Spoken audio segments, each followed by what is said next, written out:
I realize that right now, league-wide, Dak Prescott is out of the top 10. Just a couple of months back, we were talking about him in the top 5. Through the first 6 or 7 games, I even got in a pretty heated argument that, maybe Dak was better than Patrick Mahomes. He was at least having a comparable season, but better than Patrick Mahomes. That's how far that it has swung, 3-4 months ago.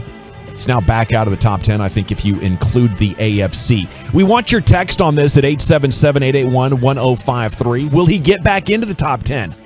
Will he threaten the top 5 again? Honest opinion.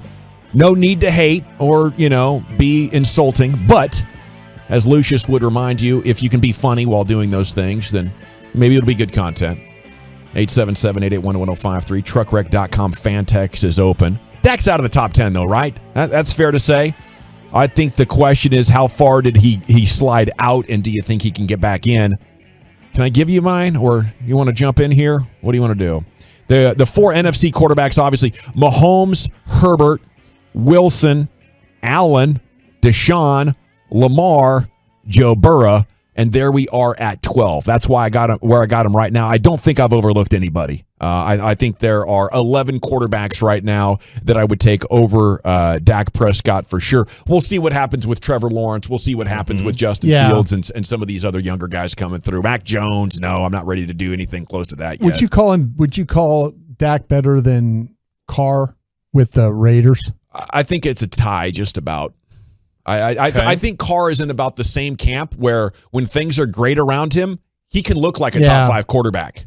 And then the next year, it could be he's looking like the 16th best quarterback. I think Dak and Derek Carr are a good comp. I went in that, and I went in the AFC. Say if I did the same thing as you. Baltimore. Yes. Buffalo. Yep. Cincinnati. Yeah. Cleveland. Yeah. Denver. Mm-hmm. Kansas City. Yes, sir. Vegas Raiders we have a question about. And Chargers.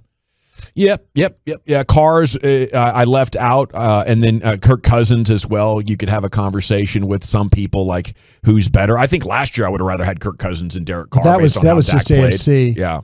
And then you said he's top 5 though, right? Yeah, 5th in the NFC. I don't think that's Rodgers. That's Brady. That's Stafford. Kyler. Yeah, Kyler and Matt. Yeah, okay. Matthew. My bad, Mrs. Stafford.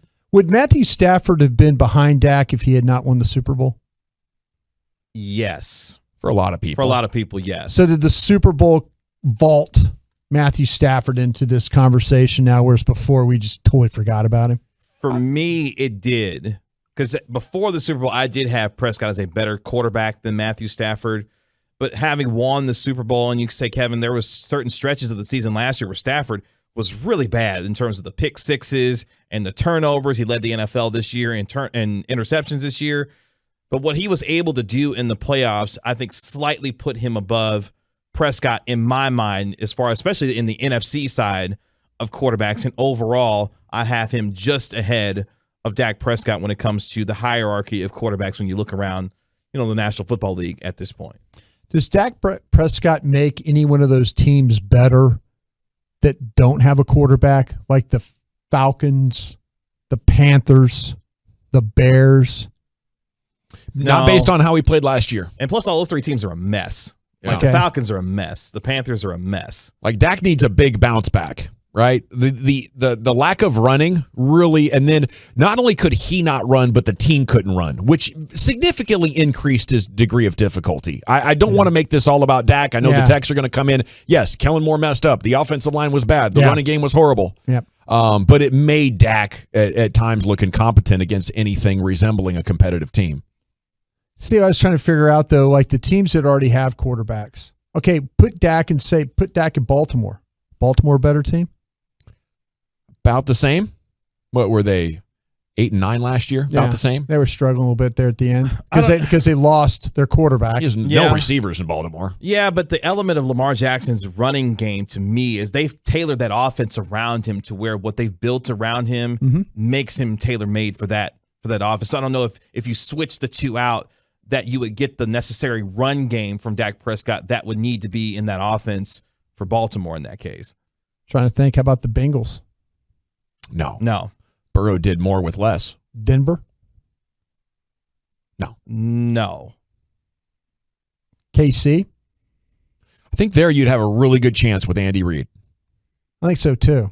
He'd build you a balanced offense, a lot of play action, a lot of screens. But now you take out Hill. Yeah, exactly. And that's what we've been talking about with Prescott is if you feel like there's a certain ceiling with him as a player, you're going to have more playmakers around him to elevate his own game because in a lot of ways we don't necessarily believe that he can elevate the play of others around him. If you were to believe that when it comes to Prescott. Does that worry you that we have a quarterback that, I mean, and I know every quarterback has to have weapons around him. Sure.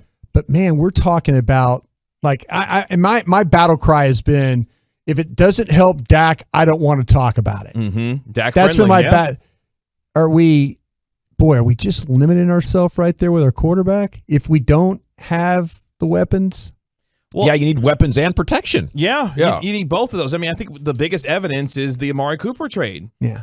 Amari Cooper saved, in a lot of ways, Dak Prescott's career as a quarterback in this league. So he has shown throughout his career, if you put good pieces around him, he can be a very, very good quarterback. The test for him this upcoming season is the diminished value and diminished players that you have offensively.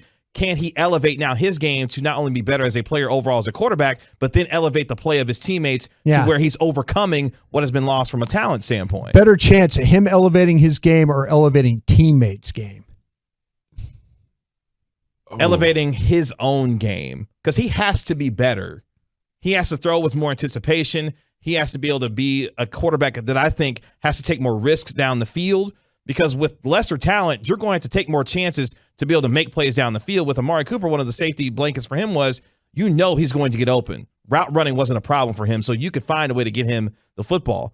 If your offensive coordinator is going to scheme guys open and help you out, that's going to help elevate his game more. But there are certain elements of his game that he has to improve in order to be better. I think he'll do that more than he will elevate the players around him. And maybe those go hand in hand, honestly. If he elevates his game, that way his teammates are better because of his game being better. I think he's got to. I think he's got to study and find ways to help his teammates be better. Because I think you're looking at a diminishing product here with the lack of athleticism. I try to tell everybody last year how big of an injury that is to overcome. It's unlike anything that pro football players come back from. Saw with our own eyes. Luch is dealing with the lower leg right now. It's brutal. Change you. Yeah, DJ disability in the house, man. It'll change you, bro. I mean, you're looking at 4 months of recovery right now. You're still limping around. Yeah, my foot is still swollen. Like the Jerry West logo guy is on my ankle when I take off my socks every night. Jerry West logo. Jerry West is riding with me, bro. It's imprinted in there.